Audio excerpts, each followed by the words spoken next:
Attention, all truth seekers. Mark Passio from WhatOnEarthIsHappening.com welcomes one and all to his upcoming in-person presentation, Two Masks, Same Face, the dark occult origins of Nazism and communism. This special all-day event is taking place on October 21st, 2023 from 10 a.m. to 10 p.m. at the Exton Hotel and Conference Center in Exton, Pennsylvania. Walk-ins are welcome, or get tickets to Mark Passio's all-day presentation. Head on over to WhatOnEarthIsHappening.com. I'd like to invite you to our next huge collaborative project. My name is Corey Edin-Engelot. I'm the host of the End of Slavery Summit, which featured over about 50 speakers and hundreds of resources. It was held at the end of 2022. We had a lot of big names like David Icke, Mark Passio, Larkin Rose, High Impact Flicks, these individuals who have done work for many, many years, and you can now be among them in this new project. I'm also the editor of the Liberator 2 News, which is a huge collaborative project and an effort ultimately to create a library of knowledge around the ideas of true freedom, voluntarism, ownership, understanding statism, and a lot of ideas that often go outside of the independent media and mainstream media. Now, this project that I'm introducing to you here is even easier than the End of Slavery Summit, yet it's more effective. In that summit, I interviewed people for about an hour on any topic they wanted. There's a lot of people who also said, though, man, I'm not a fan of interviews, or I don't really know how to do interviews. Well, what about a 1-minute clip? As always, I try to create something that is new, something that hasn't really been thought about before, something that can maybe make more of an impact, and I really plan for this to maybe be something yearly or annual as an event. So if you are a speaker, or you're a content creator, or you simply care about the truth, here's all you have to do. Send us a 1-minute clip, vertical or horizontal, with any camera on this question. What is the most important thing that people must know? Send your clip to this email, coreye@disroot.org. It really is just that simple. Now you can edit your video, or we will edit it for you, all free, okay? And be sure to also provide 2 things in your email. It does not have to be in your video, but that's up to you. Your social links, so that way we can promote you and you can share your work.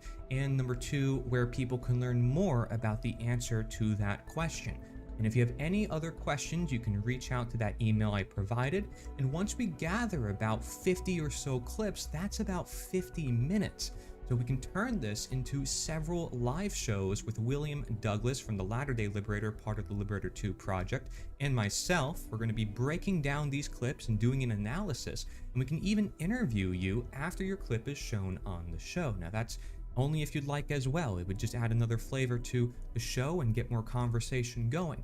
So we will release trailers for this once we gather a lot more clips, just as we did for the End of Slavery Summit, where we will show you the time and date for when this all will happen. But for now, I want you to share this and get started. Just send us your 1-minute clip to this question. It should be very simple for you to do.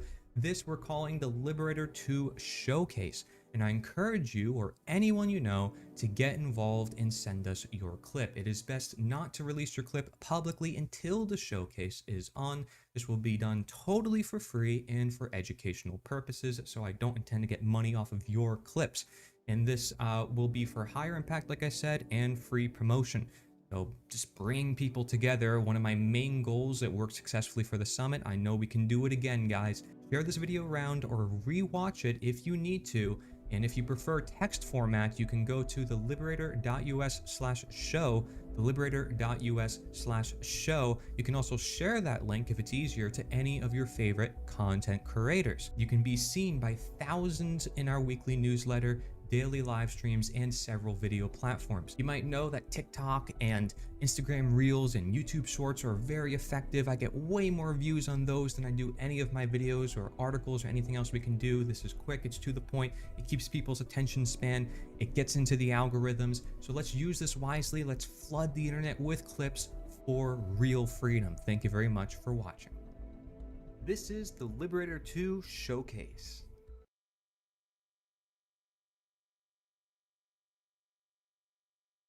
See, the problem in the world of today is that we're all overwhelmed with confusion, propaganda, and disinformation.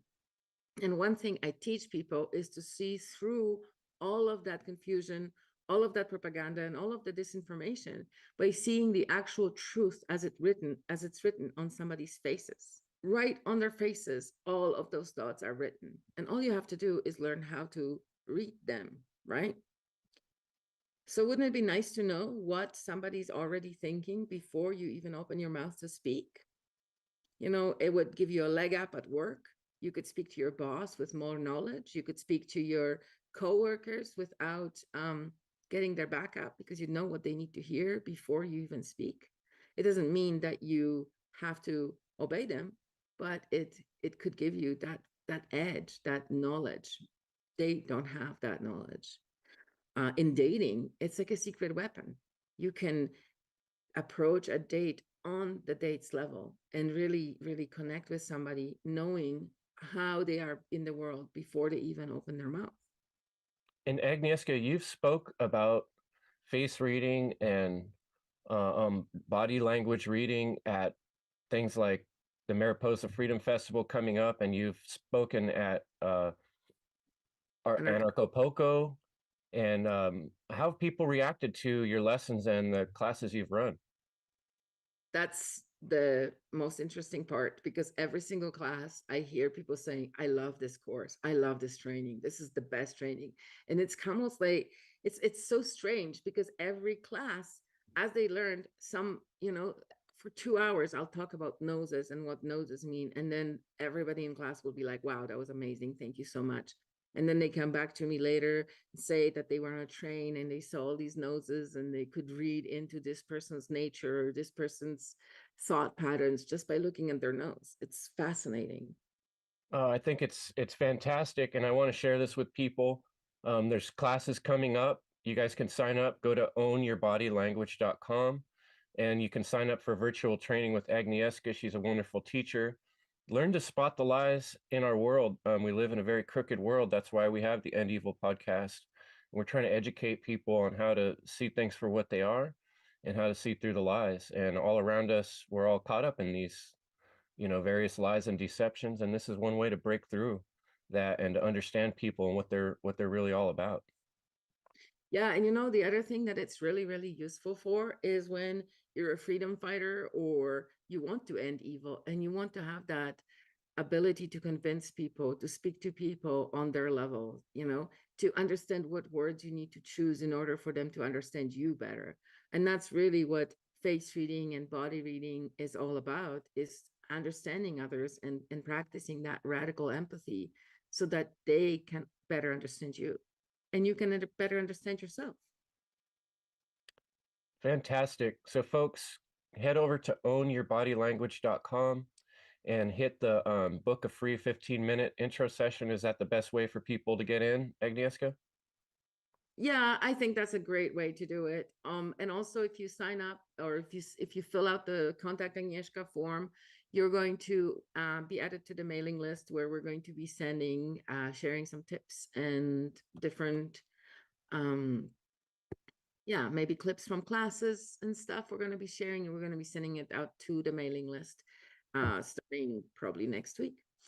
So absolutely sign up.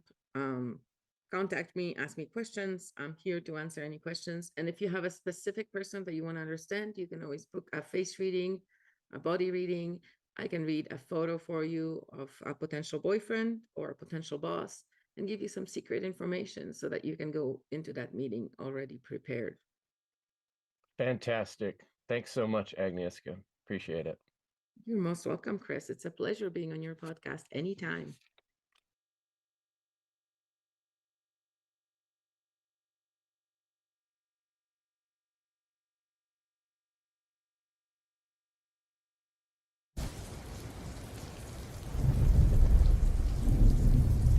Hello, this is Kris Nelson.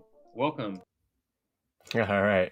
Hey, what's up, folks? Welcome to the show. This is the End Evil podcast. This is Kris Nelson, and I'm really happy to have you here today. Evil is the destruction of freedom, and we're working together to do what we can to change this dynamic of evil in the world. And we can do that by understanding what evil is and by understanding all the ways that it sneaks into our lives and guides people's choices, and we can start making better choices, and we can leave a better legacy for future generations. And I'm really proud to be part of a larger group of individuals and content creators who have done amazing work. And that's why this episode, I've been invited some of the most wonderful people I could think of, content creators from the Seed 5 Metamorphosis Conference, which blew my mind, and I didn't want it to be over.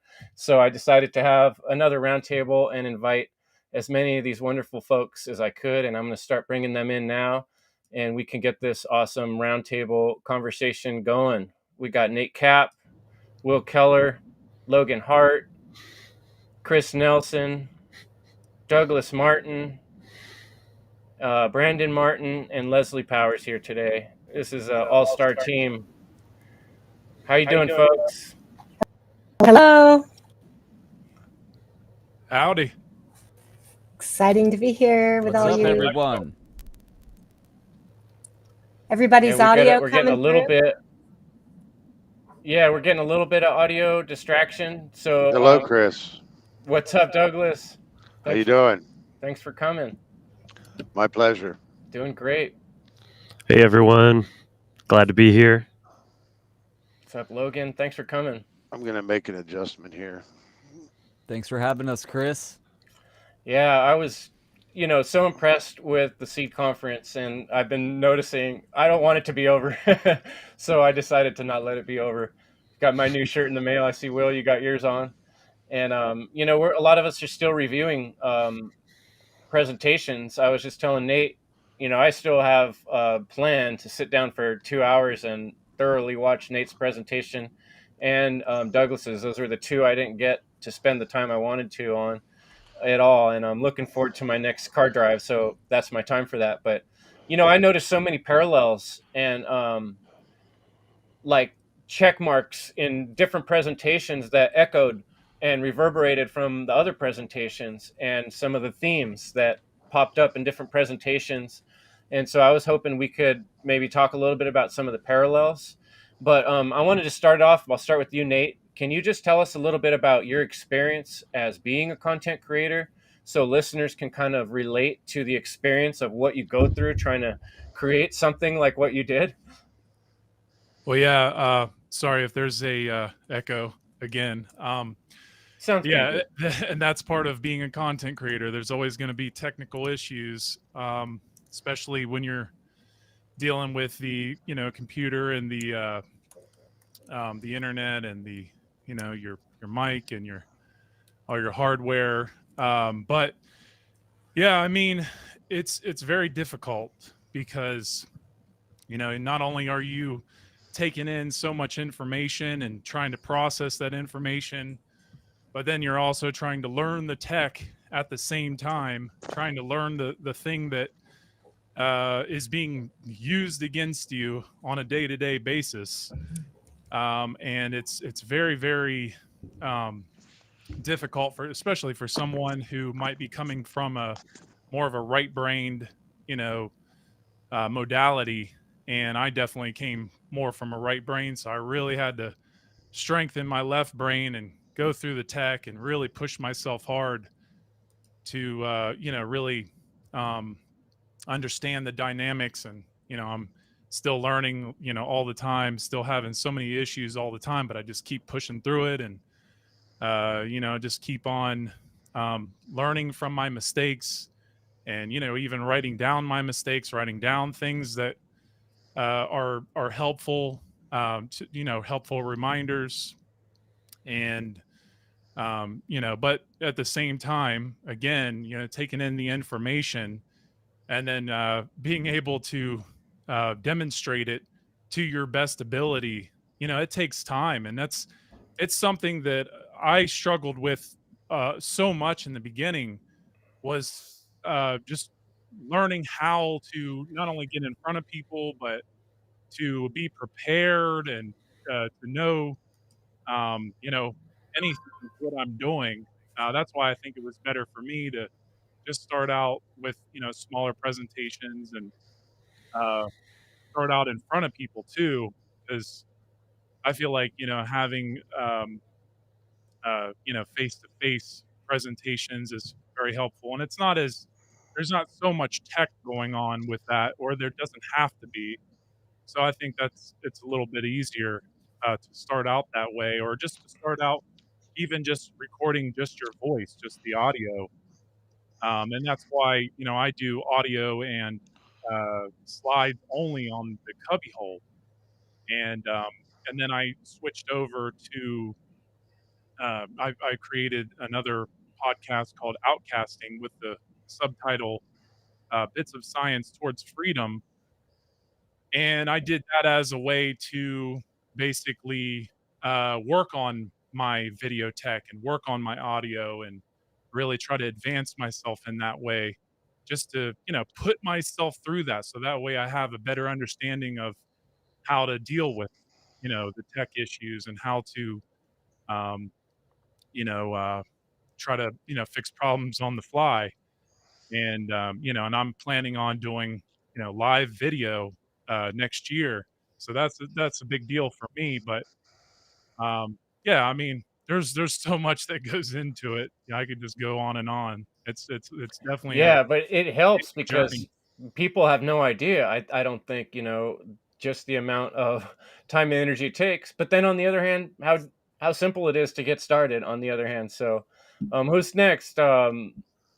Douglas, good to see you. Here's a guy who risked life and limb to brought us a presentation for the funnel conference. Thanks for inviting me on, Kris. It's great to be here. Yeah, glad you came. It's great to see everybody on here, and I really appreciate everybody's contribution to the Seed 5 conference. Everybody did a fantastic job, and it's really, frankly, the best conference I've ever seen, and it was a real honor to be a part of it. And it's a real pleasure that we're trying to keep the momentum going. I'm happy about that. I'm the same way as you. I didn't want the momentum to fade out because it was such a great event, and it's a pleasure to meet everybody here. I mean, I haven't formally met everybody, but here I am, and it's really great to meet everybody. And everybody did such a fantastic job. And yeah, I did see more continuity with the material than I've ever seen in any conference. And it was a real pleasure to be part of the Funnel 3 conference. And I really appreciate that opportunity as well. And I was glad I was able to deliver a presentation there, and I'm glad to be here breathing the fresh air. So thanks for inviting me on. Yeah, I feel like we're having a party and all my best friends are here. Yeah, it's great, Kris. Do we got Brandon here? Brandon Martin? And I got Brandon Spencer. Sorry, Brandon Spencer, for being a minute late on sending you the invite. Had a lot of invites to send out today and I missed you, but I'm glad you made it. Brandon Martin, can you talk? Well, maybe his connection's weird, but since I got your attention, Brandon Spencer, why don't you tell me a little bit about your, becoming a presenter? What does it take, and a little bit of the struggle? All right. Can you hear me pretty Yeah, good? you're coming in good. All right. The struggle, learning the technology.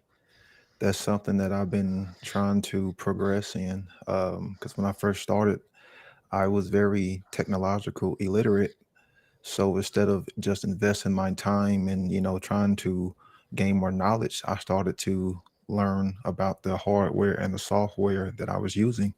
So that has been like one of the biggest learning curves. And the more time that I actually invested to learn a lot of the software and trying to upgrade the hardware, then it kind of showed in, my content creation. And that's been like the biggest thing because, it does take a lot of time. So you have to sacrifice time from doing other things. There were many times where I didn't want to work, because I wanted to put more effort into step up, have my content, just to be around so many other wonderful speakers. It encouraged me to, to look at what I was doing and what I was creating. And I wanted to get better, at it. And that was one of the biggest things. because we did have a lot of time to prepare for our presentations, and I really did put a lot of not just mental work, but I actually invested into a whole new, health device, updated some technology because I really wanted to step up my game, and I hope that it showed. I got into the moving, graphics help with my background because I got tired of, just having a static image. Like I wanted to create some life. I wanted to create some of that energy because my presentation was hell about fire, and I wanted to show that. So I hope it was shown in that, and I hope people gained from it. But yeah, learning the technology was the biggest thing. Yeah, you lit that fire. I love that everlasting fire. It's burning. And I feel the same way, man. Every time we've done one of these conferences, I wind up buying stuff. And right now my credit card's kind of pissed at me, but it was worth it because, every time things get a little better. Right before this, Nate and I were talking about how impressive every presentation was aesthetically. It was just beautiful. I've never seen in any conference that many presentations back to back with that high level of graphics. And Logan, you did a wonderful job again making presentations out beyond the conference that people can even see more of. You want to tell us a little bit about your process, Logan? Yeah, sure. It's kind of interesting because I started doing this work early 2019, so I'm fairly like established and comfortable with the just making videos and podcast and things like that. And for lack of opportunity, I guess mostly, I hadn't really got into the presentation realm until, I mean, I did technically do my first for Seed 4. And I mean, I'm happy with it, but there were a lot of reasons. There was a lot of things going on in my personal life that just, I didn't feel like that I rose to like my potential with that. So Funnel 3 and then Seed 5 really kind of pushed me to challenge myself and put my all into it and try to do something that I knew that I was, that matched my potential, and bring that, my presentation skill up to the level of where everything else was. So it was really fun and fulfilling and gratifying to to kind of see that come to fruition. And I will say, the process for making these presentations is a little bit different. It feels like such a process. I'm sure you all can relate. It's not just as simple as here's an idea I want to talk about. Here's a few bullet points. Let me hit record and crank this video out. That's what most of like YouTubing and things like that is about. But with something this, not only in depth that you're going into on these topics, but you want to do it in such a way that flows. It has a structure to it. It makes sense. You got to lay the groundwork first and go through it all. And then as far as actually manifesting, I mean, it's a deeply profound, like magical act, in my opinion, going from the mentalism phase of like coming up with the idea, writing the outline, developing the content, and I'm a very structured person, so I write all this out. I develop an outline. I even have my check boxes for writing. Then you got the graphical design of the like what colors do you want to use, what imagery do you want to use, your fonts, all of this stuff. Then you go out to start making the slides, and I mean, just that one step alone might take weeks, and then you got to record it, and then you got editing after that. So each little stage you're spending weeks on at a time. So it really is such a deep process of like testing your determination, your focus, your resolve to bringing this idea into manifestation, and it's all going into this one little icon on your in a folder or a desktop or something. All these months of work poured into that one little thing that you click and creates an experience that you can then broadcast. I mean, that is profound magic in my opinion, and it's really cool that it's something that's newer to my repertoire of what I've been creating, and I've really fallen in love with the process. And now I've gone from, very little experience to now I've got like tons of ideas growing in a folder of other presentations that I want to do, and it's like my new favorite medium, really. And now I just don't have enough time to to actually do everything I want to do, because each one of them, I mean, I think 2 or 3 a year would be about all I can manage with my schedule. So Yeah, as soon as one's over, it's like the mind starts going, I'm gonna mm, start working on the next one.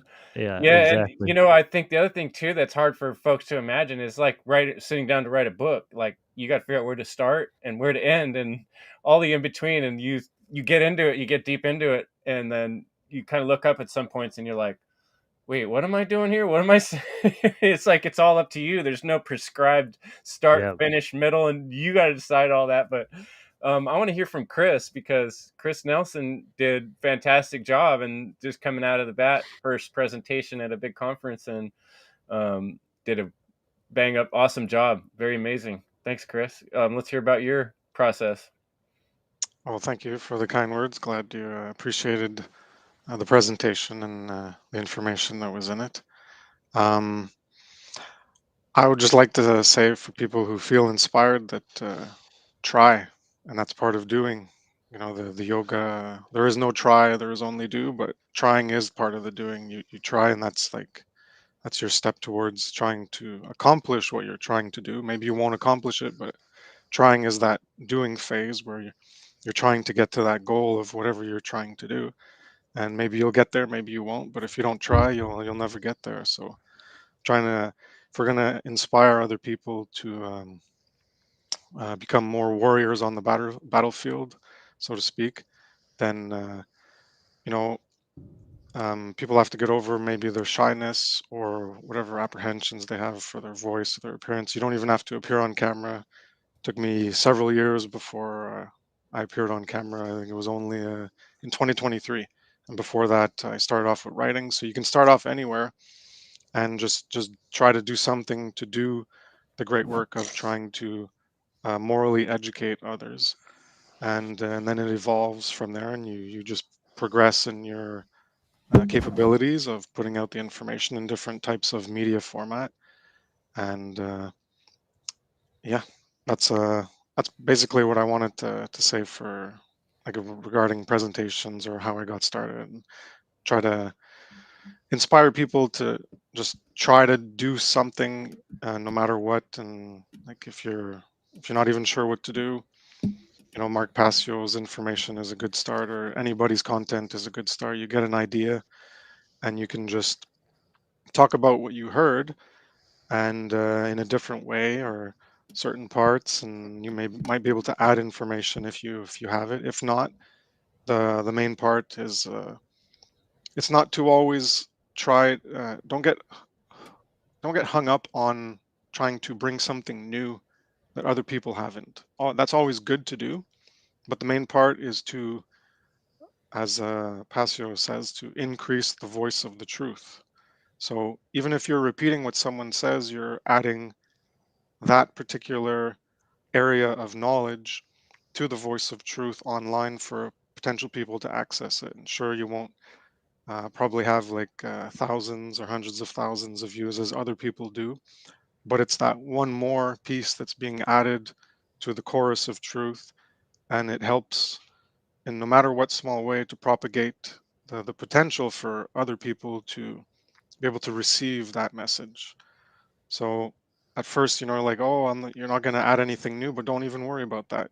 Like, you can start at the way I started was my first 10 or 8 articles or something was Passio's first 10 or 12 podcasts, and I was just trying to explain that, and I'd go more into thinking about it and try to explain it deeper in the way that I could understand it in more in depth, and then it just evolves, and you'll see that if you just start and try to do something, and then eventually you could end up where we've all ended up, which is doing presentations with a webcam and with slides and lots of visuals, like Brendan Spencer, blowing it out of the park with all of his amazing visuals there that he brings with, I think, his Canva. I haven't tried it yet, but yeah, that's all. I'll end it there. Just try to Yeah. do something. And then all of you, we inspire one another, and we see stuff in each other's work that says, oh, I need to do something like that. So you start out just doing little exercises, and then pretty soon you're lifting heavier and heavier weights. So talk about lifting heavy weights. Brandon Martin, he was there the whole conference, talking to every speaker, every roundtable. I know Sunday night I was falling asleep and he was still up. So can you talk now, Brandon? I want to hear a little bit from you about your experience. Still not getting audio. Well, if you can, jump in whenever you can, Brandon. But I'll pass it on to Will, raising a whole new generation of natural law and truth speakers with his work. And I saw you've been putting out some stuff since. Oh yeah, great work, Will. Tell us about yours. Thank you. Yeah, the Seed 5 conference was fantastic. I had a blast. I'm really lucky to be a part of it. Seed 4, Seed 5 was like an anniversary for me because on Seed 4, that was my first formal presentation. So it was good to be back at the Seed conference.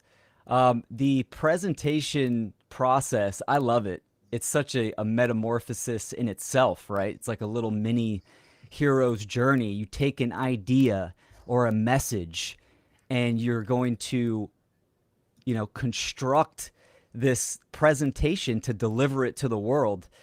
Like Logan said, absolutely, hands down, is a magical process. And, it activates both sides of the brain too, right? The left and the right. You get the analytical, you need to understand the tech and the creative essence as well with speaking on camera, conveying a message. I love it. So Seed 5 was my 10th presentation of this year. And it's just a process that I'm hoping to evolve in.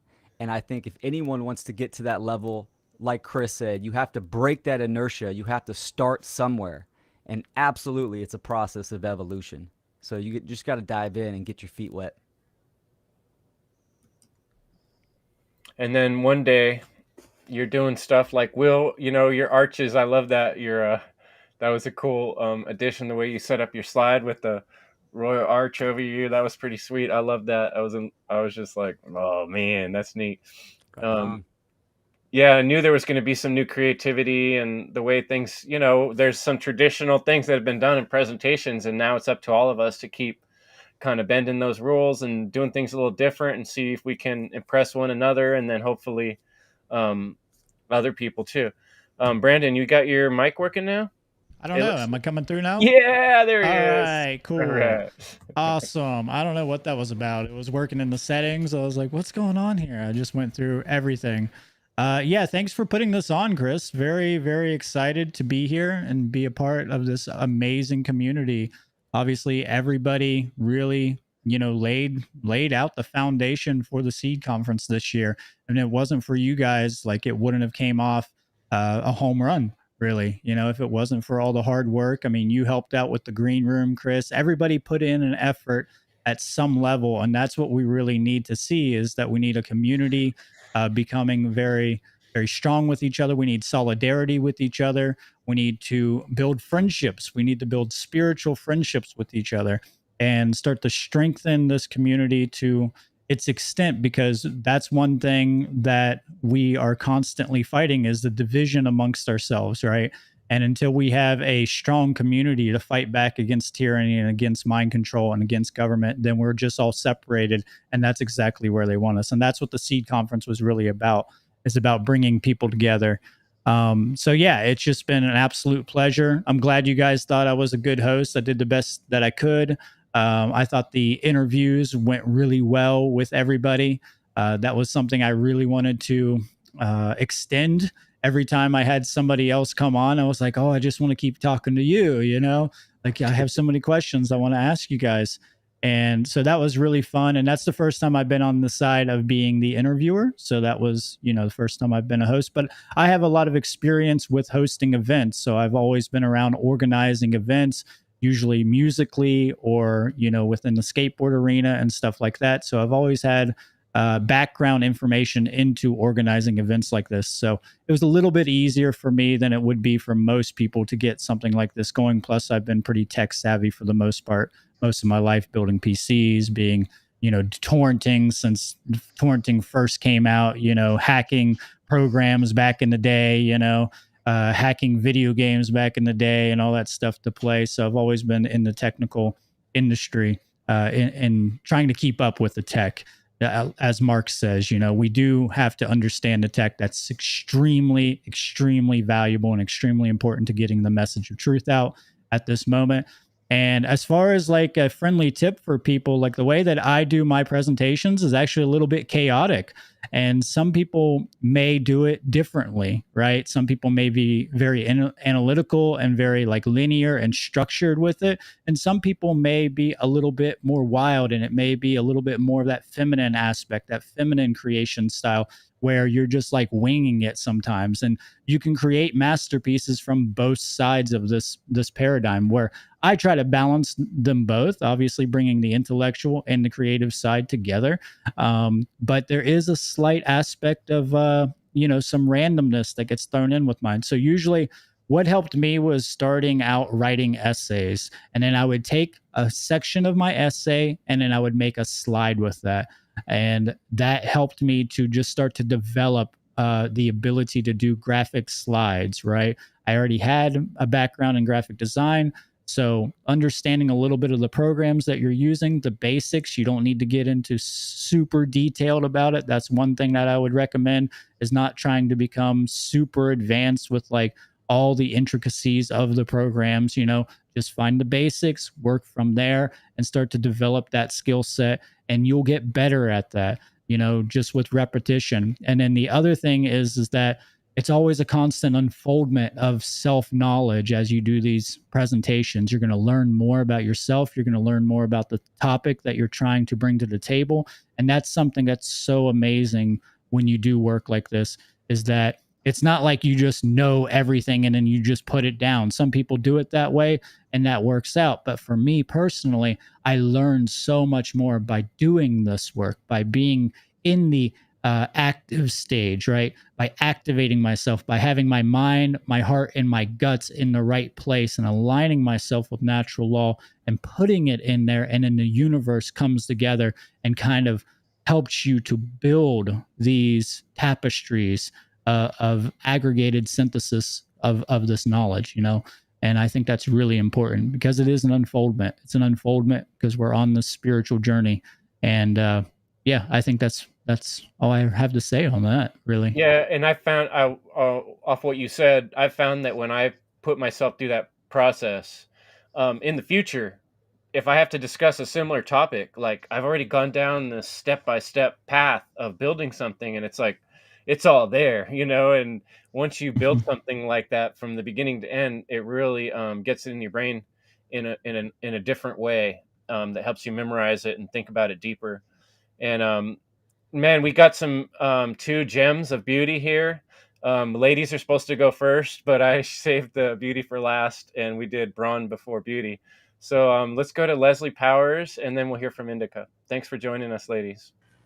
I'm glad to be here. Yeah, I really appreciate the growing community and the sense of community that develops from coming together in these conference format. And I really have started to feel this community building for sure, like through funnel and then into seed, including in the people who are in the chats and, the joking, and, it becomes fun.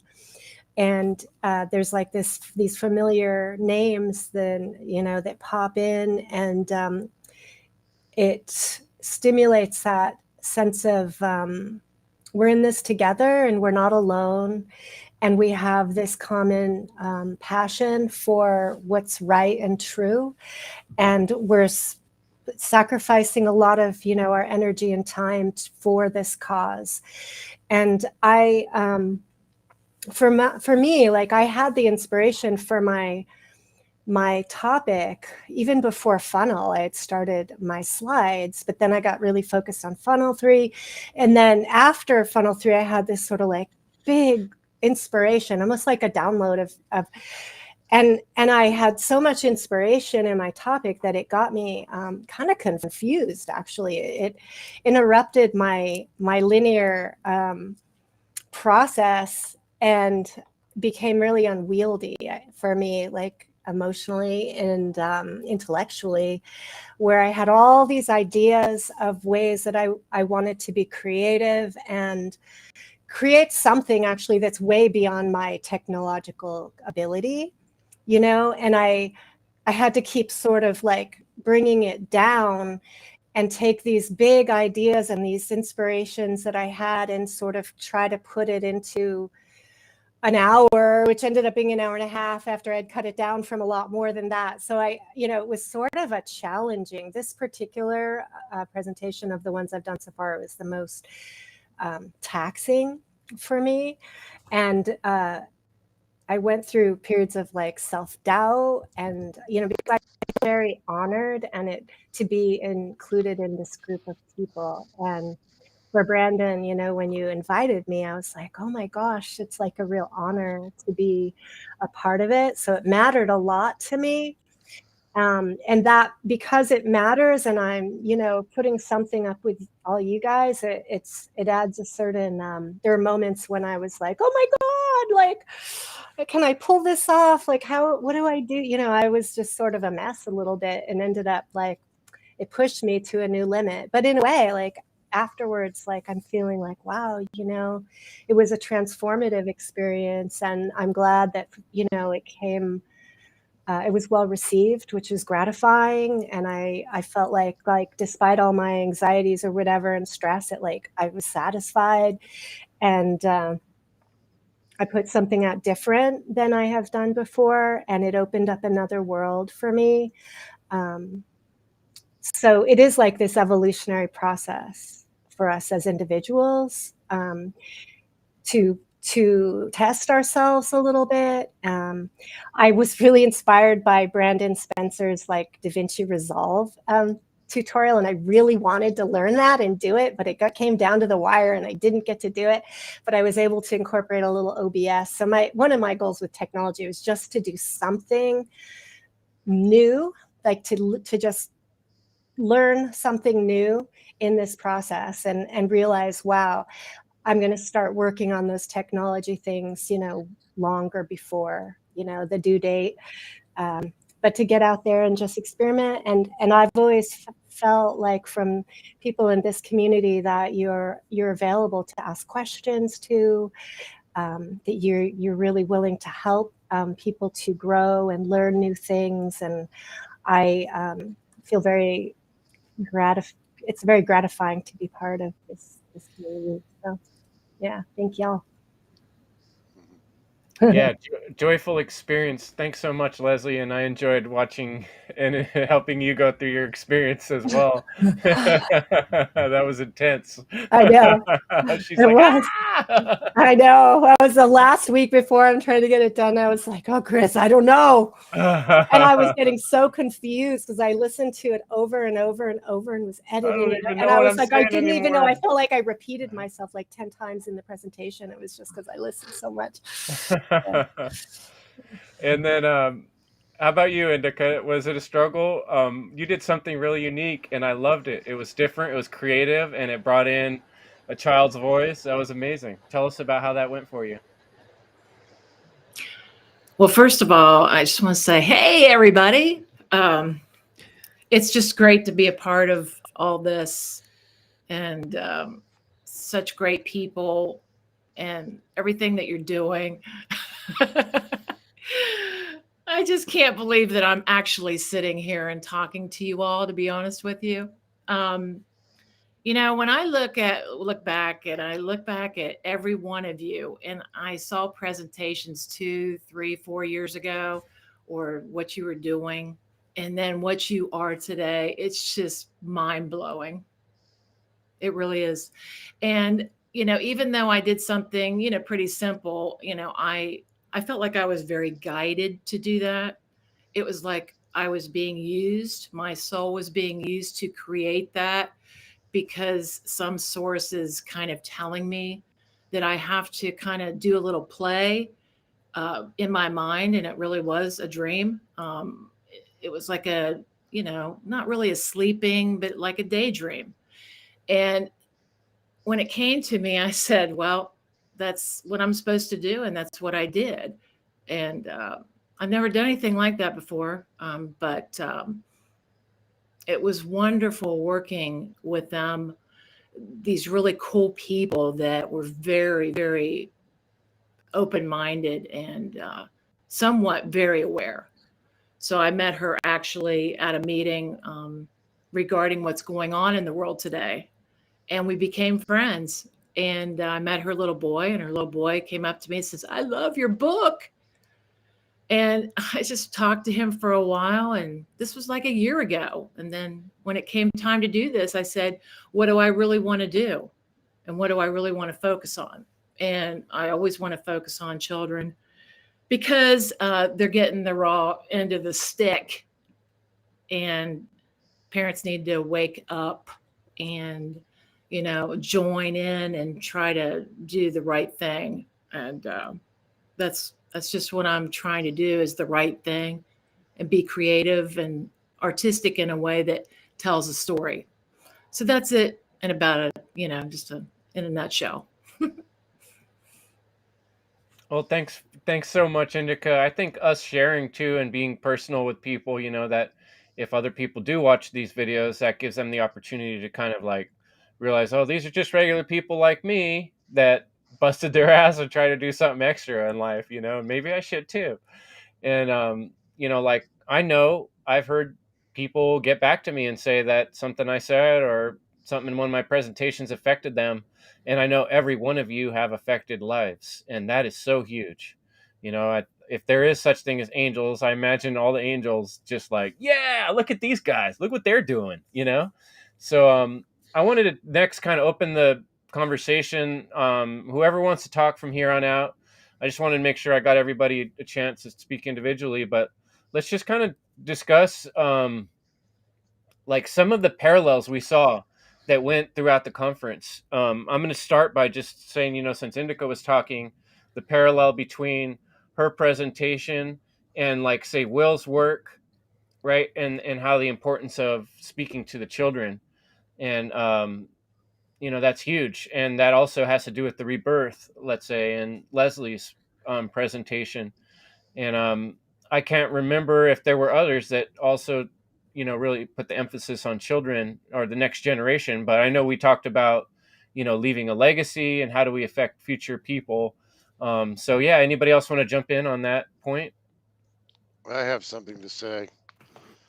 Um, First of all, I thought it was a genius stroke to have the ladies starting off each day.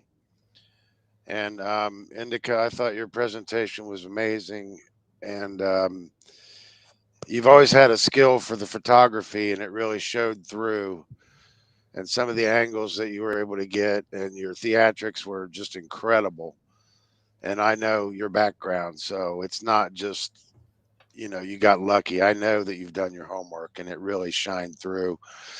And bringing up and setting the precedent with the hero's journey from Joseph Campbell was a genius stroke, and I think it really set the tone for the day. So I really appreciated what you had brought. And I wanted to say to Leslie, it's nice to meet you, Leslie, finally. I thought your presentation was extremely scholarly, and I think it set a bar high for people to understand the importance of this mythology. And I was very inspired by it. I plan to write it all out word for word, and I will. Wow. That's just me. That's how I study. But I will be writing that out word for word, because I will be using a great deal of that in my own work. And I've dealt with a lot of that material, but you did an outstanding job presenting it, and you Thank you. did outstanding with the tech. And it's really great to have the feminine energy involved. I think it's very important. I want to see more of it, and I'm very grateful that you both attended the conference. And I'd like to just say something to the other speakers that are here about their work. Brandon, of course, Brandon Spencer, your presentation, the everlasting lamp, is a critical importance. The importance of the symbol of the flame and the everlasting, or the perpetual torch, or the hypothetical perpetual torch. Remember, it wasn't so long ago when they were running the Olympics and they were passing the torch and the torch kept going out. I don't know if anybody remembers that, but that was a big deal because, they were trying to symbolically extinguish this eternal torch. And, in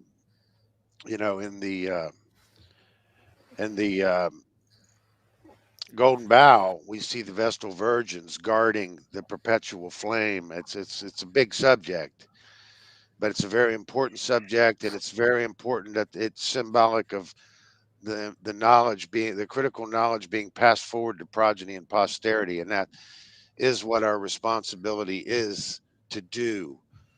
And of course, the the powers that be are doing all that they can to extinguish that flame. So it is our responsibility to make sure that that does not happen. Will Keller, your presentation on rites of passage was a critical topic, great selection, and I loved your aesthetics. Just you're a pro, dude, and I mean, I'm just you know totally inspired by everything that you do. And I thought that the information that you brought was critical. Kris Nelson, you did a fantastic job, and it was really great to have you there. Your presentation, empowering change and understanding um, the power of conscious understanding and I can't read my own writing. Understanding the power of consciousness. Go ahead and refresh me there a little bit. Harnessing. Harnessing. Yeah. I couldn't read my own writing. Yes, that was a great presentation, and I really enjoyed your work. It's very scholarly, so it's great to have you in the Seed Conference. Brandon Martin told me that he did his presentation in a week, which I find very hard to believe. But I his did. I did it. his presentation, Beyond the Forbidden Veil, was mind blowing, very advanced, very crucial, critical information. Nate Cap, your Earth Brain 2, the Sacred Trace, was beyond belief, mind boggling material. And Logan Hart, your presentation, Breaking Beyond the Box, awesome topic, awesome selection, and just amazing aesthetic, technical skills. And I hope I've mentioned everybody's work so far. What about But yeah, Kris? Kris. Oh, Kris Jansen. Yeah. I knew I was forgetting one. Yeah, that's the trap within the trap, and he showed up in behind those bars in the beginning. That was classic, Kris. And great aesthetic, great tech, and thanks for helping out in the back end and all that you do, and putting on Funnel 3, and you and Will, and all your efforts are much appreciated by me. So I just wanted to say that. Thanks for letting me get that out. Thanks I'd so like much, to brother. throw in a little bit here for Kris, because Kris's presentation on my website, on the YouTube page I have, actually got the second highest views up there with Mark Passio. And I thought that was kind of pretty interesting, actually. So it seemed to be a pretty popular one there, Kris. So I think people appreciated what you brought to the table. That's fantastic. Amazing. I have a concept that I wanted to share that I think is also kind of good foundational as we're setting the tone of this, is just, and this might not be what is in the linear or conventional realm of thought as far as continuity, as what we're talking about, is just the simple fact that we are all humans that are on our own spiritual journeys. And I mean, it's such a beautiful depiction of how life is both literal and metaphorical. This is my, my pagan perspective. This is how I view spirituality, is that we are all humans coming together for this conference, and we're sharing topics that are dear to our heart, that have had an impact on like what we've studied and what we've come to learn about this one reality that we are all experiencing at the same time. And then we pour all this energy into, sharing what we've learned in our individual lives and putting it into the tapestry that is the conference. But that is the theme, is spirituality itself, that we are all just these human beings living our lives, and just sharing what we know. And how beautiful is that? And really, I just wanted to express just deep love and gratitude for all of you. We've most of the faces here, I view you as family. Really, we've come to deepen our relationships, and I, regardless of the views and the shares and the likes and all of that, I am just so grateful to be like part of this, and just fighting this fight with you guys. And when I just look at all your faces, my heart is exploding with love and appreciation. So wanted to share that. Same, brother. Hey, we got James Cordner in here. How's it going, James Cordner? Well What's said, up, brother. everybody? Hey, I loved your talk, man. It was awesome. Thank you. Thank you. Fear is illusion. And yeah, it was great. And I was really, really glad to have you as part of the Seed 5 conference. So I wanted to say that to you. Thanks. I really appreciate that. I'm glad you showed up too. So I think I got here just in time. Brandon Spencer graciously made some room for me, so I appreciate that from Brandon. And, yeah, I'm proud to reach the restream limit on my account. I didn't know what it was, and now I clearly do. That's the limit. Yeah, James, you want to catch us up? Tell us. We started out. We all gave a little bit of personal story about our experience of creating a presentation and how that went. So if you want to do that, that'd be great to hear your experience. Well, it all started right after last year's Shattering the Illusion conference. I immediately was like, what am I going to do next? And I just kind of started throwing ideas at the wall, seeing what I could do and what was in my wheelhouse. And basically it came down to a few different ideas. One of them had to do with Star Wars, and then a couple of other ones but I figured, doing something like Fear is Illusion was a good segue away from the previous presentation that I did, which had to do with ADHD and had to do with some of the ways that the brain of somebody who could be diagnosed with ADHD, the way that brain works, and with the hypothalamus and certain other areas, and with novelty seeking and whatnot. So it led to exploring, why do why do people react the way that they do to a lot of the situations that we constantly get faced with on a day-to-day basis. And I mean, where does this fear come from? And basically, I mean, all of us here know that a large portion, like the vast majority of the fearful situations that we are faced with, are constructed in order to keep us in a condition of slavery and to keeping us under this control.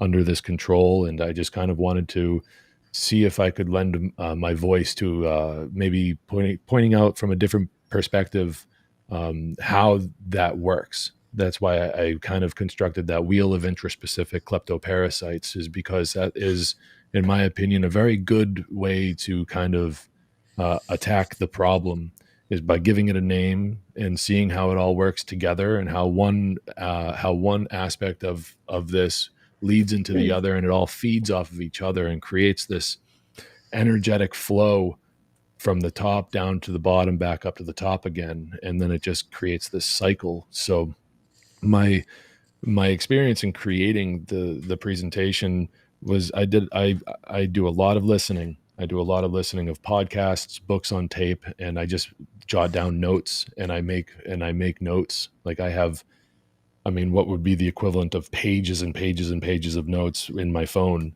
and then I just kind of transfer them over to my computer, and I make bullet points, and then from there I kind of, it's very informal and very choppy, but I kind of write an essay, and then from there I'll take like bits and pieces from the essay and make the slides out of them. And then for me personally, it helps to have the words I really want to say on the slide itself, to make sure that the thing that I deem most important is there and I can't forget about it, because I have a forgetful mind. And in the moment I'm the type of person that in the moment I might get a little passionate in my speech, and I might trail off a little bit and say something that's completely out in left field. Like some of the things I was saying in my presentation weren't on the slides, because in the moment I'm just like, oh, got to get it out. And it just comes out. And, like a bunch of the stuff that my criticisms toward parents and things like that is something that just spews out of me in the moment, because it's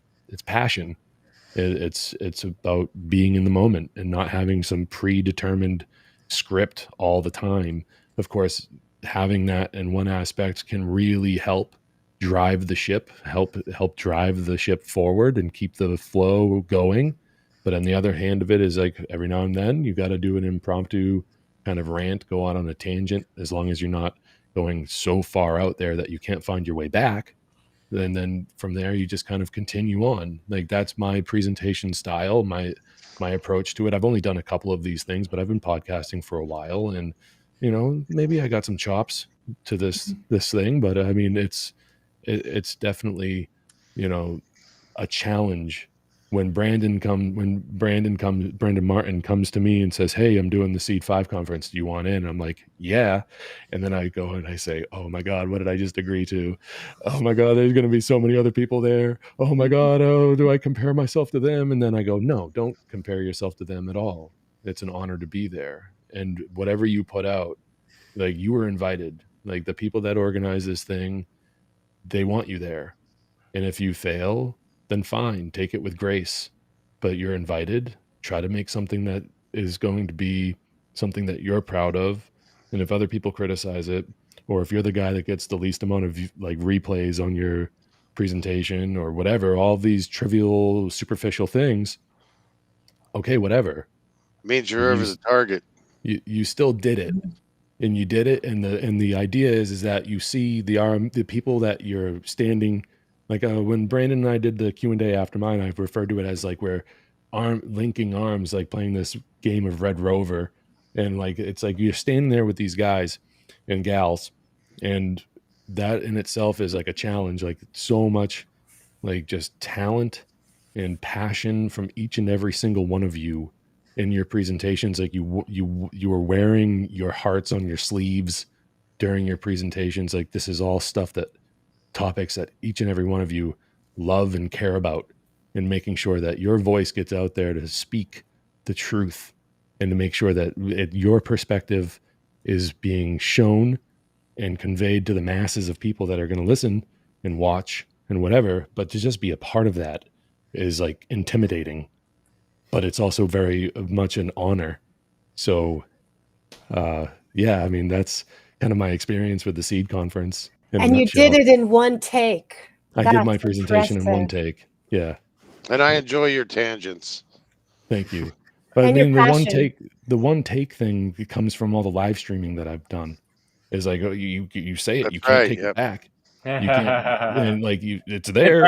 Good practice. It's there. You can't take it back. And the crunch for time, and the very little amount of time that I have to even record something like that. So like, I did that at probably 11 o'clock at night, a week before the conference. And like, I was just like, oh, it's been a long day. And I'm like, oh, I'm shaking and tense and all this stuff. And I'm just like, record. Let's do it. Yeah. See what happens. At first, I was unhappy with the original recording, but Douglas said, let it ride. And I did. And that was the original recording that Douglas told me that I should let ride.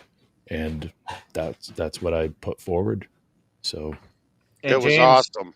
Working full time, got a family, kids in the background, and still does it. And I know how much work that is.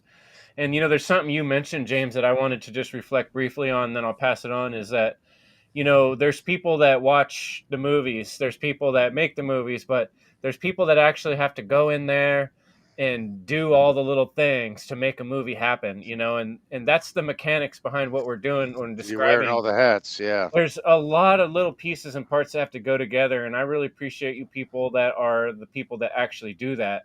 Like, what does it take to do something? How do we do it? And that's what one of the threads I thought through a lot of these presentations was super practical advice, like Dylan McCormick with the burpees, you know, and you know, stuff like that. It's just Brian Easterdays was very practical, down to earth. There were a lot of like straightforward practical stuff, but then there was a lot of you know, heavy thoughts to think about, and occult and deeper mythology and mysteries. But I just wanted to throw out that I like that practical step by step advice offering people, and I thought that was real powerful to see that come out in a lot of presentations. Kris, I'd like to give my anecdote on leading up to the presentation.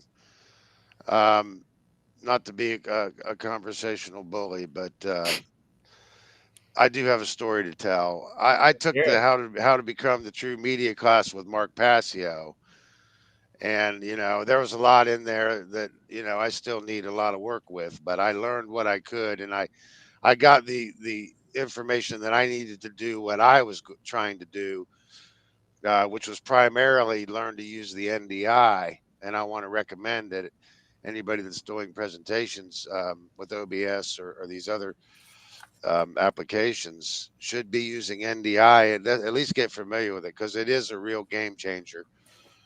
And but I came out of Mark's class and I built this massive presentation. I didn't even realize how massive I had made this thing, but it turned out to be like 199 slides. And I was able to record the first half of it immediately coming out of that class. And I got through 57 slides in 4 hours. And then I had part two, which I was hoping to finish right after that. And then I'm sorry I was delayed. But I was actually going to custom make a presentation for Seed 5. But as it came down to the wire, I just figured I better use what I got. I knew it was going to exceed the time, but I really had to get that done.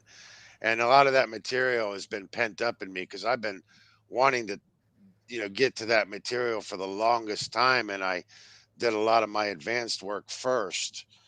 And, but this is really a caveat to my earlier stuff. But I did manage to get through the remaining 141 slides in 4.5 hours. And, but I had already had that prepared, you know, long in advance.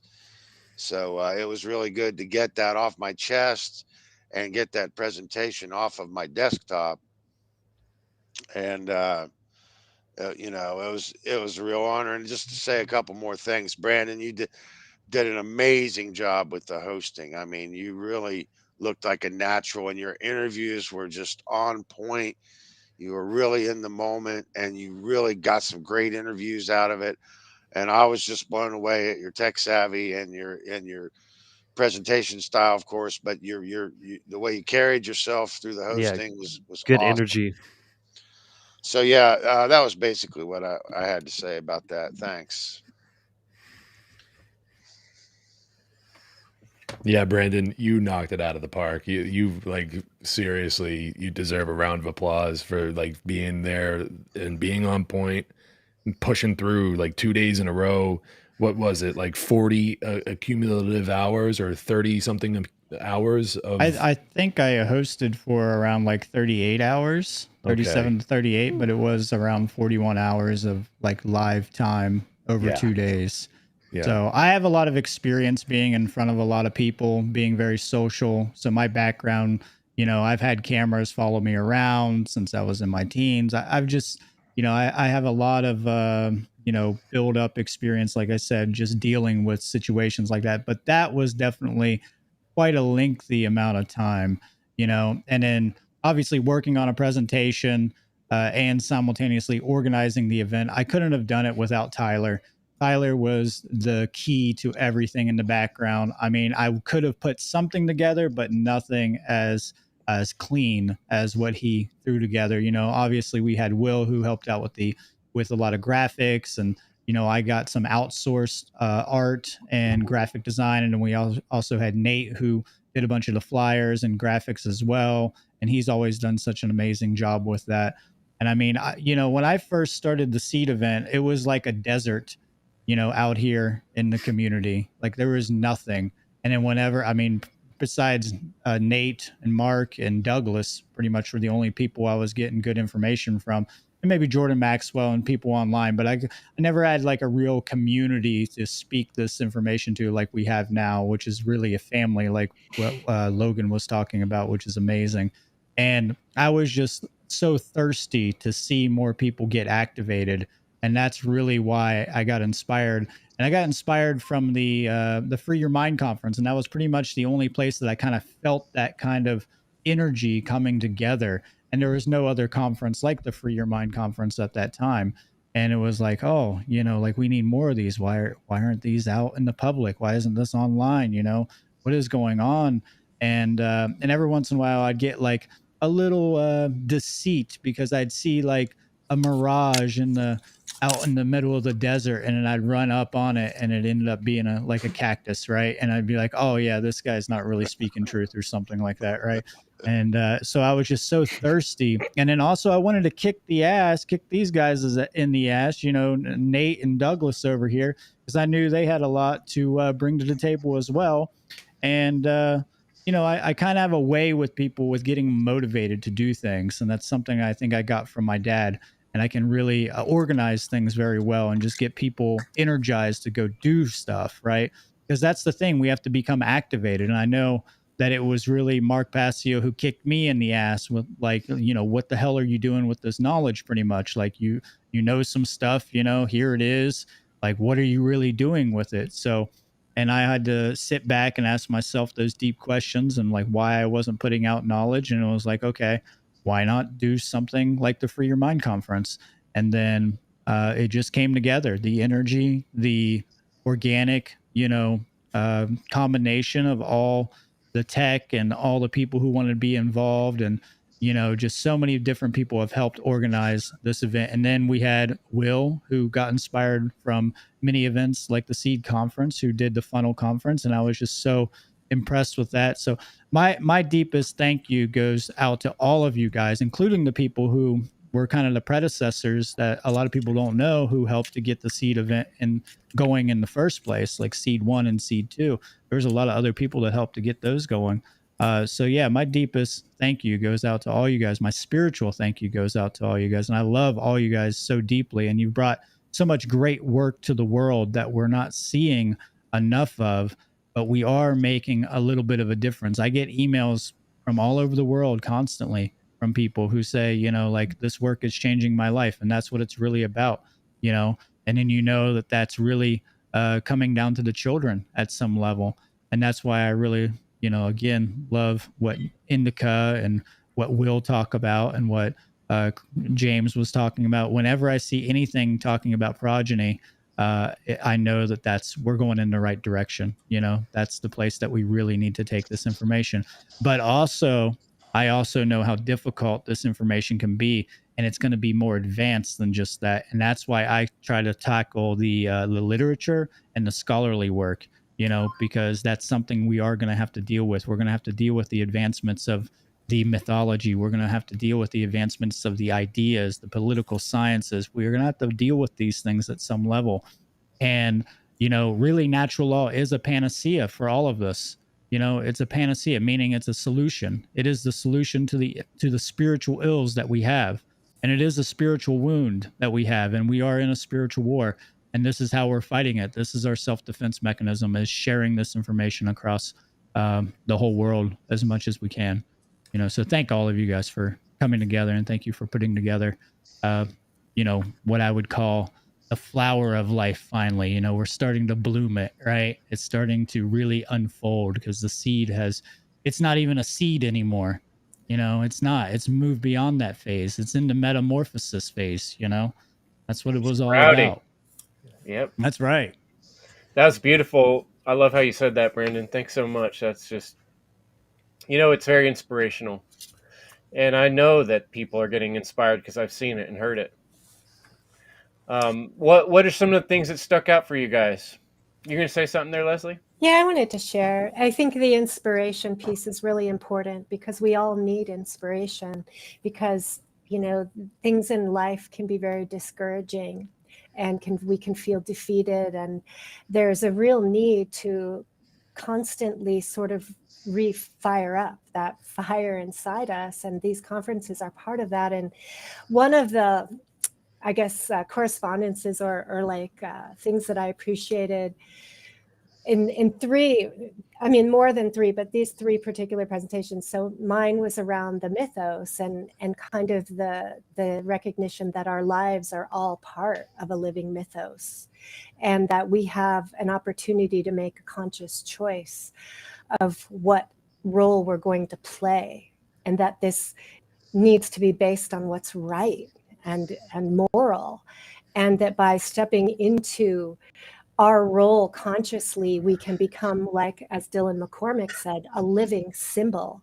where our own life and our bodies are important and valuable, and to step into ourselves as a symbol within this living mythos is so important. And by doing that, that steps us up into initiation, where Will's presentation just took this theme. It's like, stepping up and, I started doing burpees after Dylan's presentation, and I'm like, I can barely do a minute of burpees, let alone 30 minutes of 340 burpees. Like, that's incredible, right? And to push yourself to that and having behind that your sense of being an important player in this world arena and stepping into a living mythology, because our world right now is playing out these ancient stories. And if we don't step up and choose how we're going to walk our path, we're going to have trouble. So we can each all step into the symbolism, which will bring us through these rites of passage and initiate us into higher and higher levels of our own potential. And then, together as we do that, like in these conferences, like, our force becomes multiplied. So to me, this was super inspiring.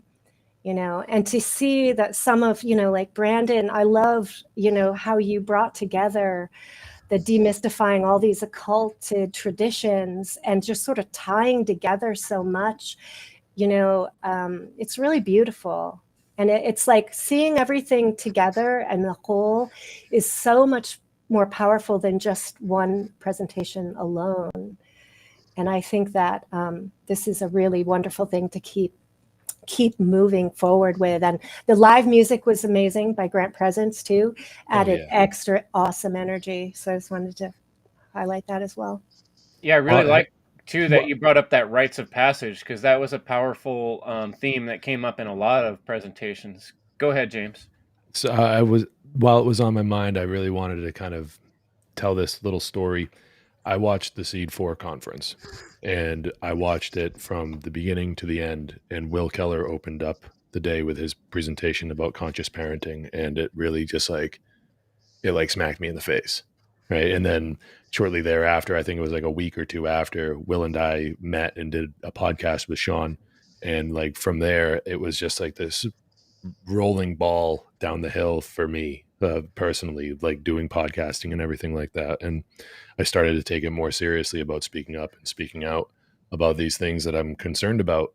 And I mean, of course, I'm the one taking the action, but the inspiration behind that was the Seed 4 conference. Will Keller was a big inspiration behind that. And then I see Brandon Martin is the guy that's putting on the whole thing. And I'm like, these guys are for real.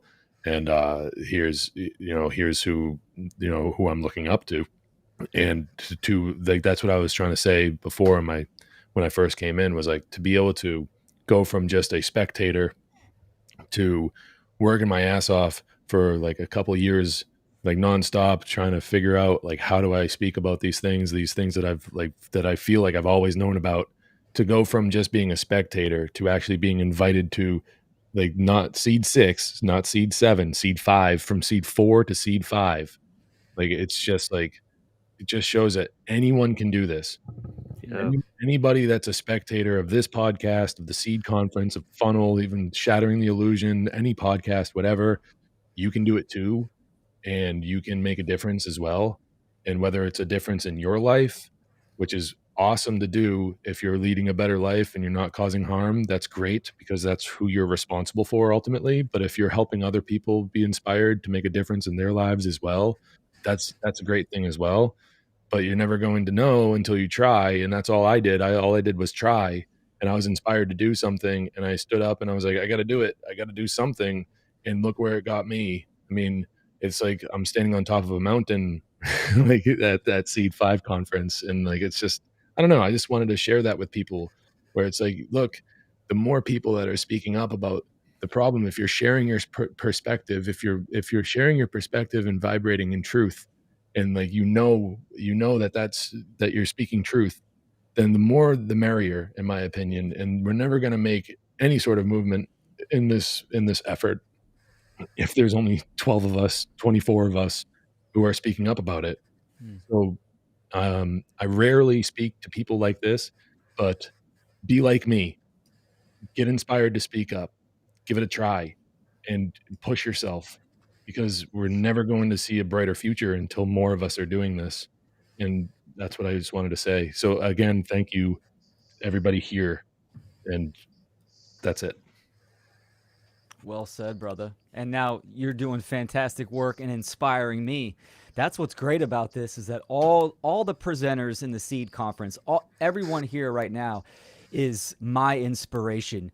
We push the bar for each other. We motivate each other, and it's all about inspiration. The whole conference is about inspiring the viewership to take action.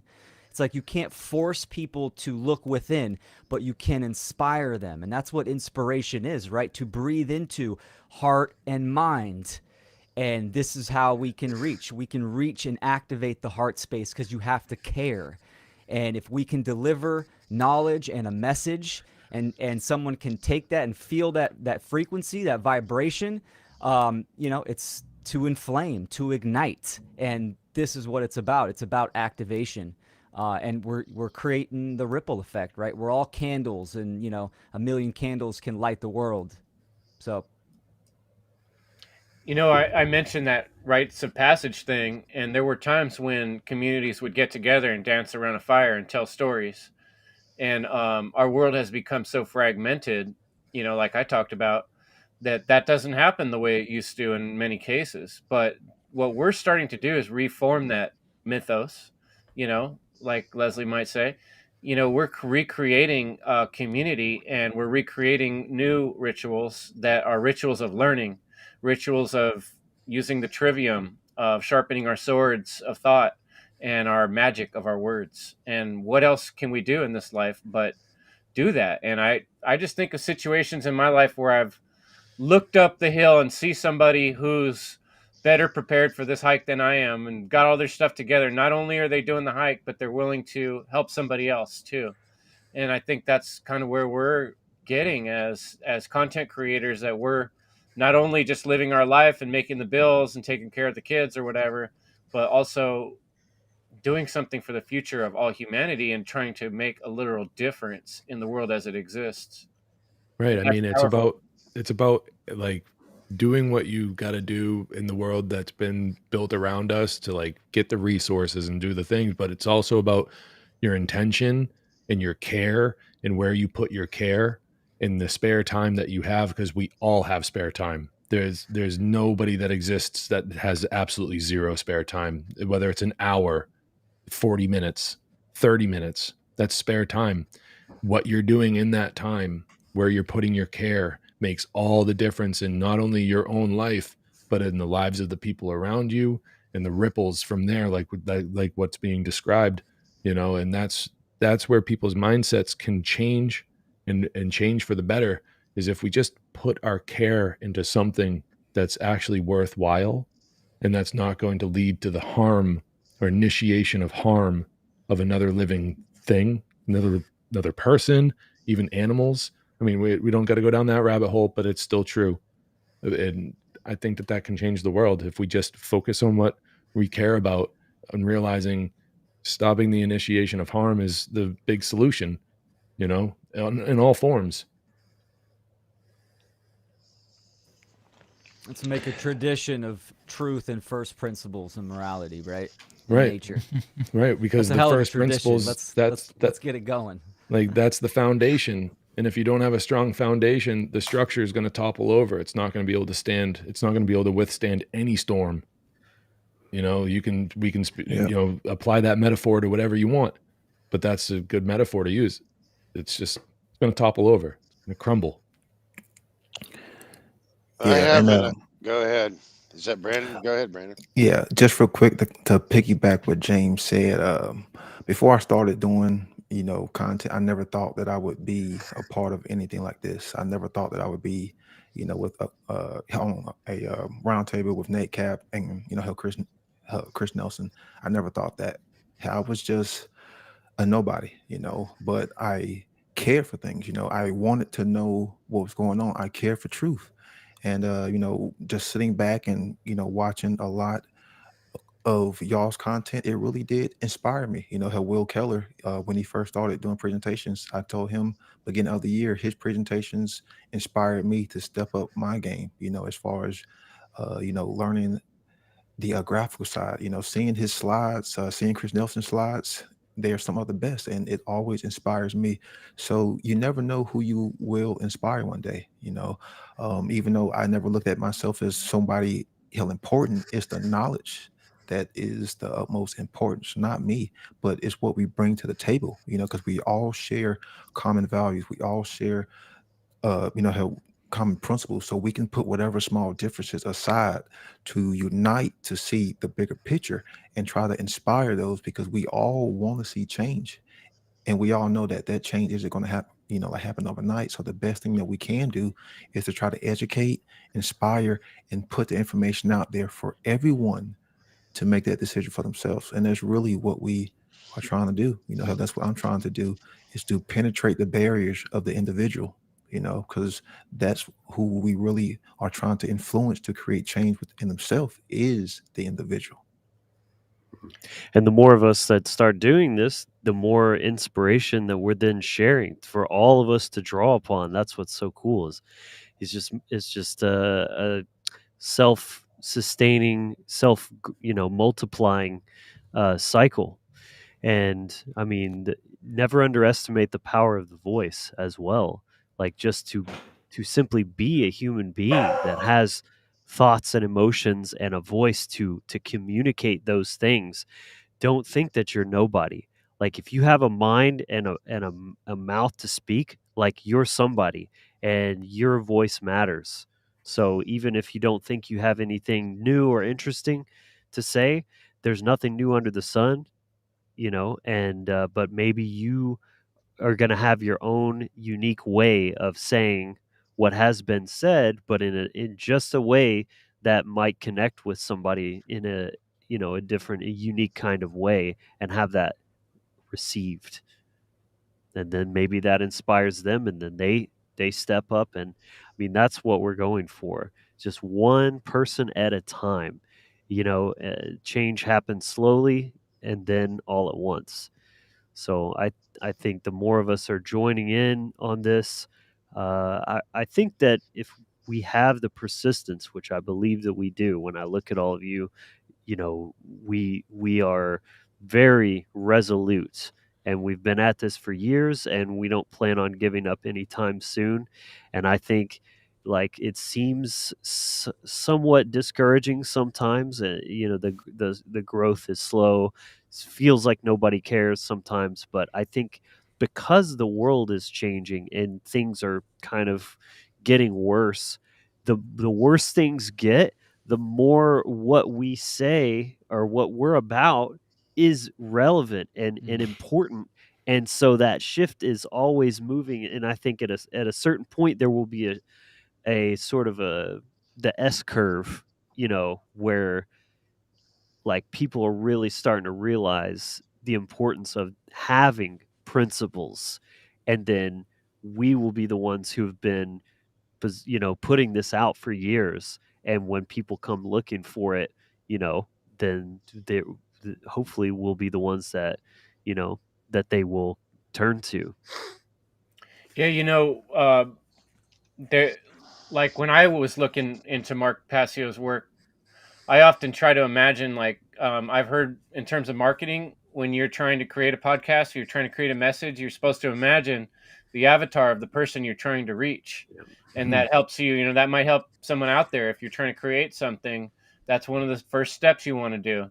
And for me, my avatar is my own self when I was like 29 years old and I didn't get this stuff. And when I first started listening to this stuff, like Brandon was saying, there was Michael Tessarian and there was a few of these, David Icke kind of characters, and then Mark Passio, but I didn't see all you guys out there at that time, like I'm sure some of you were starting to speak, but now if I were popping onto the scene and seeing this, that would be a whole nother world that would have opened doors for me in a faster and more exciting way, because I would have related more to all these different personalities, and I would have been like, oh yeah, I like this guy, I like this Nate guy, he makes sense, this Brandon guy, and it's like Douglas pointed out in his presentation, and Mark's also, like, a lot of shit led up to where we're at, right? The history of socialism, Darwinism, all these isms that have percolated through these years and got us into this point where people's minds are so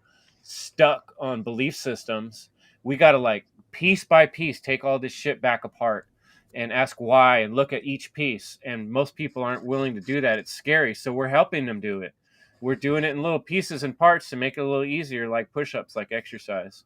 That's the way I see it. And the way you guys do that, Kris, like Brandon said, putting together really awesome graphics that explain things in a simple way and being able to say it really, that's awesome. I wanted to do an addendum to my anecdote too. I wanted to mention that I did use a lot of Mark Passio's work, and I used a lot of his slides, in fact, and I actually tried to take as many of them as I could and just remake them with my own aesthetic. But it was a lot of Mark's information that I had brought, and that's kind of relevant to what you and Logan were just saying. That maybe that somebody can hear it differently from me, but it's still the same information I'm presenting and Yeah, trying to sometimes bolster. there's only so many ways you can say 2 plus 2 equals 4, right? It just is Yeah, what it is. but I, We've I have a little bit more. Yeah, but I wanted to mention I used a lot of Mark's work, and thank you for that, Mark Passio, and his presentation. The importance of or technology's critical role in the war for freedom was a very critical and important part of the event. And thank you for bringing that, Mark. But I wanted to mention Mark Devlin's presentation, equinoxes, solstices, and their connections to the music industry, or and their musical industry connections. Because when we're talking about symbolism, that's a lot of what we're talking about is not just an object that can be a symbol. It's an allegory or a metaphor, and that's what we need to be able to see and understand in a lot of the films. And in my presentation, I was talking about bread and circus, and I actually intended to come on the roundtable at Seed Five on both nights, but I ended up not being able to make it. And what I wanted to talk about was because I had done sort of a hit piece on Hollywood. I wanted to mention the importance of the Artisans Guild. And yes, that when these people do sign any celebrity, anybody in the public eye, politician, celebrity, athlete, whatever, once they're a celebrity, they are signed to an entertainment contract, and they aren't really allowed to have their opinions of their own, but cryptically through the stories and in the writing and the screenplay, they are putting out critical information. So like I say, we don't want to throw that baby out with the bathwater either. We need to remember that the Albigensian Crusade was an artisans class that was gathering, in Western Europe, and that presented a threat to the Roman Church, and they ran the Albigensian Crusade specifically against the artisan class. So we need to understand, even in the literature, there's cryptic knowledge in the watermarks and in the symbols and in the stories. And we need to be able to flesh these out, and we need to be able to understand how they're trying to get the message through. And that's what I wanted to come on the roundtables and talk about, because I felt like I had just done a hit piece on Hollywood. But it's very important. And I'll give you one example, just so you can see this. For instance, Die Hard 1 and Die Hard 2. I know most people are familiar with those movies. Don't get me started, but yes, they're very conservative, biased films. But if you break those films down, you're going to find out they're both Ritual of Osiris, because they're both taking place on Christmas, and it's a fertility rite. And I'm just going to, just to give you some information. If you remember, both of the in the first movie, um, so it's about commencement, recommencement of a solar cycle. Okay, Die Hard 1 and Die Hard 2. The allegory is in there because they're both taking place on Christmas. Okay, and if you remember in the first one, both of the agents that show up, the FBI agents, are named Johnson, and Johnson is a phallic symbol. Well, both of those Johnsons are killed in a helicopter crash, and that is infertility. Okay, and the reporter's name is Richard Thornburg. That's Dick Thorne. That's injured genitalia, injured genital. It means infertility. Okay, and the Johnsons being burnt up in the rooftop explosion, it means infertility. And even the helicopter itself looks like spermia, and you see the spermia burning up in the fire. It means infertility. We have to understand the symbolism, because if and then I'll give you an example in part 2, and they both deal with dismemberment, but in part 2, he's fighting with the guy on the wing, and he bites his finger off. That's dismemberment. That's Ritual of Osiris.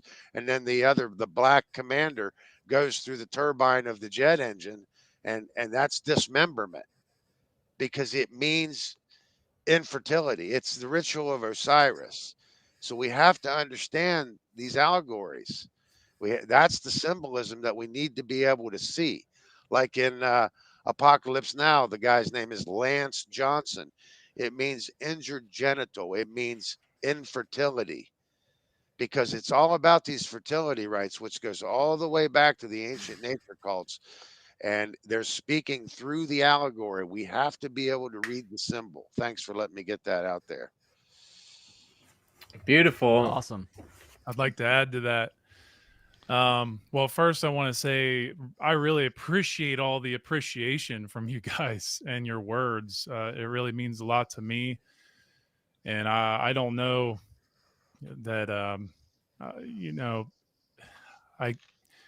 I mean, there's a lot that I want to say, but I know that we're kind of running low on time. But there's something that I wanted to say that is, I guess, kind of nerdy. But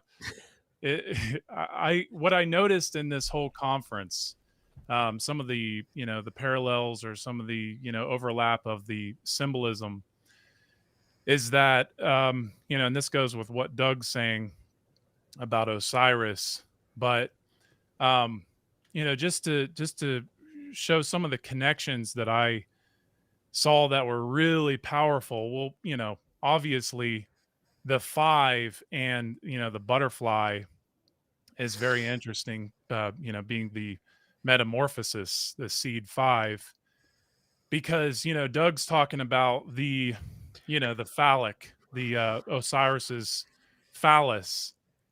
And it's interesting because the phallus is about being raised, and when you think of the amount of days in a year, there's 365 days in a year, for the most part. Obviously there's a leap year where it's 364, but something really powerful about that is that the ancients, they understood the epigomenal days, which are the 5 extra days of a year.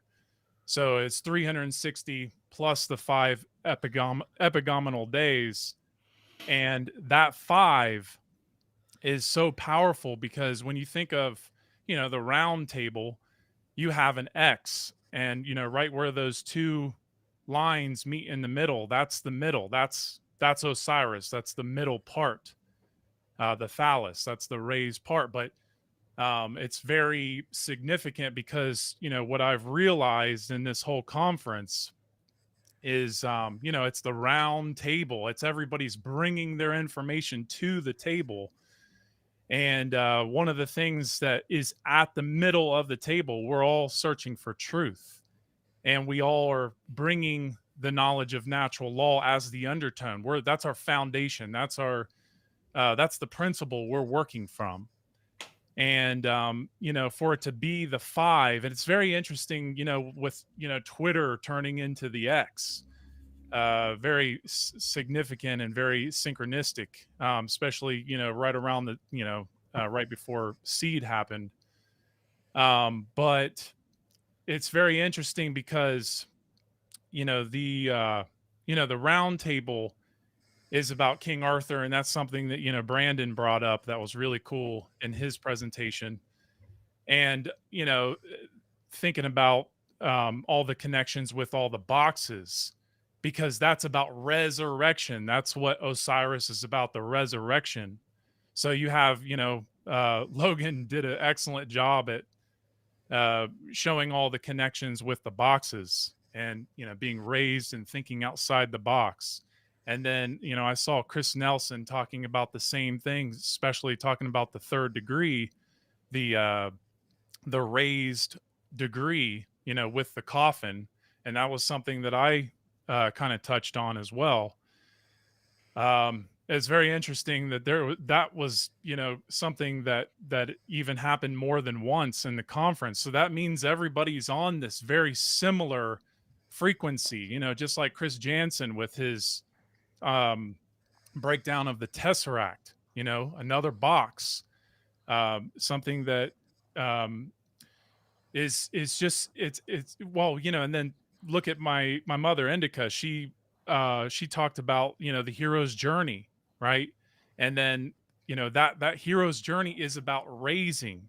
It's the same thing. It's, Osiris is the whole circle, the whole hero's journey. But this whole conference, it's almost like everybody was just bringing that frequency of the metamorphosis and, really combining that sun and moon together. And it was really cool. It was really cool that Chris Jansen also kind of channeled Diesel Automatic a little bit there, couldn't get Diesel Automatic, so he became something very awesome like him, which I really appreciate. I loved it, Chris. Great job. Yeah, Diesel by Natural proxy. law. Yeah, That was great. It would be really cool to get together with you guys and, do some kind of song together. Rap battles. But yeah, I mean, Rap Brandon battles. Spencer, just bringing the fire. And I really loved what he said about the lantern and, Wow. keeping that flame. Wow. What? I missed it. Why do cats love boxes so much? Well, I'm feeling really Expert. called out here. Got you Mr. boxed in on Expert. that one. Sorry to Getting into interrupt some you there, quantum Nate. theory Oh, there. we got a little chat distraction. Cat distraction. That's out of the box. I mean, the Egyptians saw them as sacred, so maybe they're just immune to the box energy, right? They haven't forgotten they're- that they were worshipped as gods in the ancient world. right. They're so powerful. It's like a flex, right? Like, I can play in this box and it doesn't even affect my consciousness. Right. I think it's also a reference to Schopenhauer's cat in the box with, whether it's dead or Schrodinger? alive. Is it? Yeah, that's what it is. Schrodinger's. Yeah. Schrodinger's, yeah. Yeah, thank Is you. the cat's not in the box until you open it and see the cat. Yep. Right. I think they're hiding out because they're worried about another catastrophe. You son of a bitch. Kris Jensen, ladies and gentlemen. No, you didn't. Yo, yes, he did. Well, it's been wonderful chat having everybody here. If anybody wants to kind of close up, any finishing thoughts, but I think we're kind of getting to about that point in the evening where attention spans start to wane a little bit. So, man, I'm just so proud that you guys would all show up here for my show and with all this great energy and thoughts. And yeah, I'll hand it over. Anybody want to? Any last thoughts? No rush. I got one thing to say to all you guys and to anyone listening. Courage begets courage. That's it. Yep. Mic drop. I just want to say that each and every one of you guys has just blown my mind at this conference.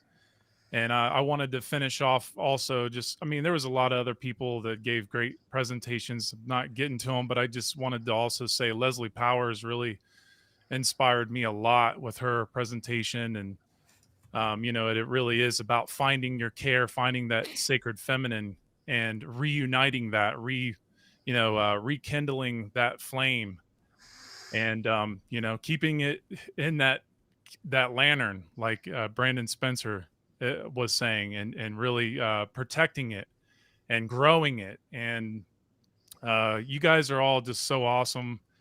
And I'm really looking forward to all your, the next works that you do. And, I'm just going to keep on studying your works and, hopefully I'll inspire you guys more. And, I'm very thankful for all you guys so much. Likewise, man. Right on. Awesome. Great show, guys. Thanks so much for coming. And this is just the beginning. We got a lot of good stuff to come in the future. So we'll be back for more. Thanks, folks, listeners, for coming. And have a great night. And until the next one. Indica, thank you so much for everything that you do. I totally forgot to even say anything. I'm so sorry, Kris, for extending this, but I just wanted to make sure I pointed to Indica real quick and just say thank you so much for everything that you do. It's wonderful, and I really, really appreciate it so much. That means a lot, James. Thank you so much. I'm glad to be seen or appreciated for anything. So Yeah. I really enjoyed having this conversation with everyone. And I want to say that if I can, there's been some talk in the past about people maybe not getting to a higher state of awareness or consciousness as fast as they need to be.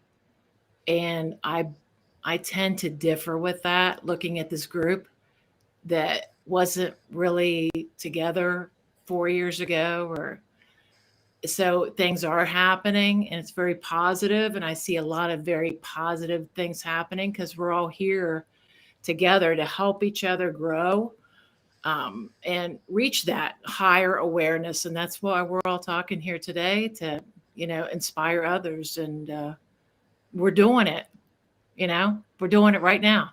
This is it. This is it. Well said. Appreciate you all. Thanks. Right Thank on. you so much. Thank you so much, Kris, for putting this on. All right, Thank guys. you, Kris. Yeah. Much love. Yeah. Bye, Great everyone. job. Love you Bye. guys. Peace out. Attention, all truth seekers. Mark Passio from whatonearthishappening.com welcomes one and all to his upcoming in-person presentation, Two Masks, Same Face, the dark occult origins of Nazism and communism. This special all-day event is taking place on October 21st, 2023 from 10 a.m. to 10 p.m. at the Exton Hotel and Conference Center in Exton, Pennsylvania. Walk-ins are welcome, or get tickets to Mark Passio's all-day presentation. Head on over to whatonearthishappening.com.